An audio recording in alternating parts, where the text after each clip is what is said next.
Welcome to Madasaling Pinoy, your prayer partner. Ngayon po ay Miyerkules ng ika-13 linggo sa karaniwang panahon. Ang mabuting balita ng Panginoon ayon kay San Mateo. Noong panahong iyon, nang dumating si Jesus sa ibayo, sa lupain ng mga Gadareno, sinalubong siya ng 2 lalaking galing sa libingan. Sila'y inaalihan ng mga demonyo at napakababangis kaya't walang mga has dumaan doon. Pagdakay sumigaw sila, "Ano ang pakialam mo sa amin, anak ng Diyos? Naparito ka ba upang pahirapan kami nang hindi pa panahon?"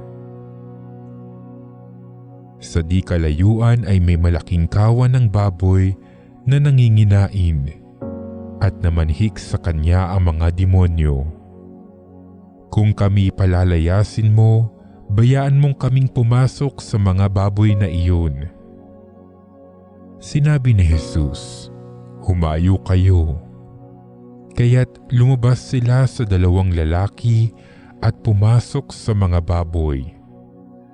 Ang buong kawan ay biglang sumibad ng takbo tungo sa bangin, nahulog sa lawa at nalunod. Patakbong umuwi ng bayan ang mga tagapag-alaga ng kawan at pagdating doon ay ipinamalita ang lahat ng bagay, pati ang nangyari sa mga inalihan ng demonyo. Kaya't lumabas ang buong bayan upang salubungin si Jesus. Pagkakita sa kanya, ipinamanhik nilang siya'y umalis sa kanilang lupain. Ang mabuting balita ng Panginoon.